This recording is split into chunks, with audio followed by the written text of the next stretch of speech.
बिटिआरनि चिरां जिल्ला रुनिखाथानि सिङाव थानाय दरथाम रेभिनिउ गामिफोरखौ ड्रन आरो गोदान मुगानि आदबजों जरिब खालामनाय हाबाफारिखौ दिनै बिटिआरनि CEM प्रमद बर'आ गावनि आखाइजोंनो बेखेवबाय। बिटिआरनि गाहाय मावफुं सोद्रोमा प्रमद बर' बिथाङा गावनि हानजाजों लोगोसे दिनै चिरां जिल्ला उत्तर रुनिखाथानि माया गायग्रा गेवलां फोथाराव दावबाय फैयो आरो थांनाय 72 बोसोरनिफ्रायनो हानि मोनथायनिफ्राय जानगाराव थाबोनांनाय चिरां जिल्ला भारत भुटान सिमना उत्तर रुनिखाथा मदाति आरो सोनाब कलाजार गामिनि गासै 800निबो बांसिन नखरफोरनो हानि पाट्टा एबा हानि मोनथाय होनो थाखाय गामिनि थावनिखौ सेबखांनो थाखाय ड्रन बिहरहोयो। हा गैजायैफोरनि थाखाय मोनसे ड्रन साप्लाइ बेसेबांसो टारगेट खालामदों? बेवहाय गासै 800निख्रुइ बांसिन नखरा बेनिफिट जागोन। केडेस्ट्रियेल सार्भे जायाखैमोन, ओंखायनो बिनि मेप बानायनो हायाखैमोन आरो डिमार्केसन खालामनो हायाखैमोन। दा बे ड्रन सार्भे जानायनि उनाव रुनिखाथानि नैबे ओनसोलाव रायजो जानाय बर'जों लोगोसे जिखिनि माहारिफोर दङ, बे ओनसोला रेभिनिउ ओनसोल। दा बेवहाय गासैबो लेन्ड पाट्टाखौ मोननो हागोन आरो बियो मोनसे पार्मानेन्ट सलुसन। जोङो 2 बोसोराव जोंनि रेभिनिउ डिपार्टमेन्टनि EM बिथां अफिसार जों गासैबो रायलायनानै जोंनि बड'लेण्ड ओनसोलनि माखासे जेंनाफोरखौ बोरैहाय पार्मानेन्ट सलुसन खालामनो हायो बिनि लामाफोरखौ जोङो बरनगासिनो दङ आरो दासिम 4000निख्रुइ बांसिन फेमिलिया हानि पाट्टा बा हानि प्रब्लेमफोरखौ सल्भ खालामनो हाबाय। जोङो आसा फारिदों फैगौ बोसोरनियाव आरोबाव गोबां जों खालामनो हागोन। जोङो दाख्लै बावैसो 7000निख्रुइ बांसिन चिराङाव हानि पाट्टा होनाय जादों। बाक्सायावबो 5000नि बांसिन रेडि जाना दङ, उदालगुरियावबो रेडि जानानै दङ।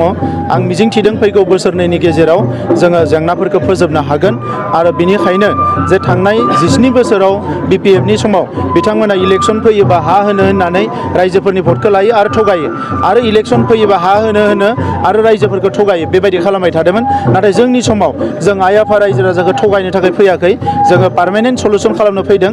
नंखायनो जिखिनि हानि जेंना दङ, जोंनि माहारिनि हानि जेंना आरो गुबुनफोरनि हानि जेंना आयेनगत भाबै जेखौ जों फोजोबनो हायो, जों सलुसन खालामनो हायो, बेखौ थाबैनो जों सलुसन खालामगोन। हाग्रा ओनसोलाव थानायफोरनि सायाव हाग्रा ओनसोलनि जेंनायाथ' जोबगोन, बारा गोबाव गैला, मेक्सिमाम जेंनाया जोबगोन। खालि माखासेया गोदान हाबनाय दङ, बिथांमोनखौ आं रिकुवेस्ट खालामदों जे गोदानै हाग्रा दाननो नांला, गुबुन जायगायाव बिथांमोननो जायगा होनाय जागोन।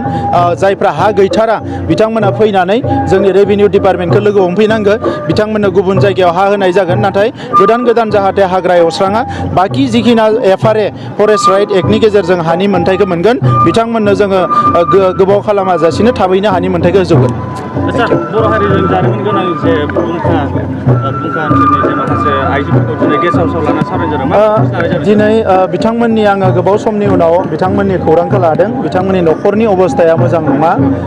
बिथांमोननि न'खरनिफ्राय सोरखौबा साख्रिफोर होनो हायो नामा, लेखा फरायनाय दङ नामा, बेफोरखौ जोङो दिनै खौरांखौ लादों आरो बेजों लोगोसे जों थांखि लानाय जादों बे भिक्टिम जिखिनि दङ बै भुमकानि, बिथांमोनखौ जोङो सनमान होनानै बिथांमोननो गंफा न' लुना होनाय जागोन आरो बिथांमोननो थांना थानायनि माखासे राहा लामाखौ खालामनानै होनाय जागोन।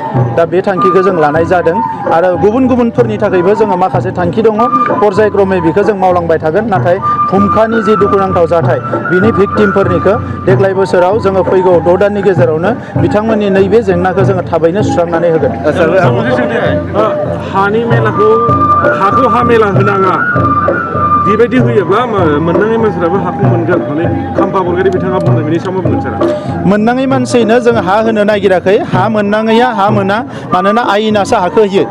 मेला खालामबाबो बे आयेनजोंसो होगोन, मेला खालामाबाबो आयेनजोंसो होगोन। नाथाय बिथांमोना मा जाबाय, जोंनि माहारिनि जेंनाखौबो फोजोबाखै, गुबुन माहारिनि जेंनाखौबो फोजोबाखैमोन। दा दिनै जोङो जोंनि माहारिनिखौ फोजोबनो सानदों, गुबुन माहारिनिखौबो आयेनगत भाबै जिखिनि हायो बेखौसो जोङो फोजोबनो सानदों। दा बिथांमोना गोदानै जोंखौ फोरोंनो नाङा, मानोना 17 बोसोराव बिथांमोना जोंनि हारिखौबो थगायलांबाय, गुबुन हारिखौबोथ' थगायखाबाय। बिनिखायनो बर' जानानै बेसेबां दाङाबाजि बायदिसिना थासारि जाबाय, MP जोङो सेजाबाय, बे थासारिफोरा फैदों। दा दिनै बिनिखायनो जोङो नायदों, बिजिरदों, मानोना जोंबो सोमावसारनाय बेकग्राउन्डनिफ्राय फैनाय हारिनि बाथ्राखौ जोंबो मिथिगौ। दा नंखायनो मोनफ्रोमबो बाथ्राखौ जों सानै हयै मावलांबाय थागोन। मोनसे खोनाबावदों सार, बिथांमोननि दोलोनिफ्राय जायफ्रा नैबेयावहाय हा मोननांगौ बिथांमोनखौ फैहोआखै होनना खोनादों। बे जोबोद माने लाजिदों नामा बिथाङा?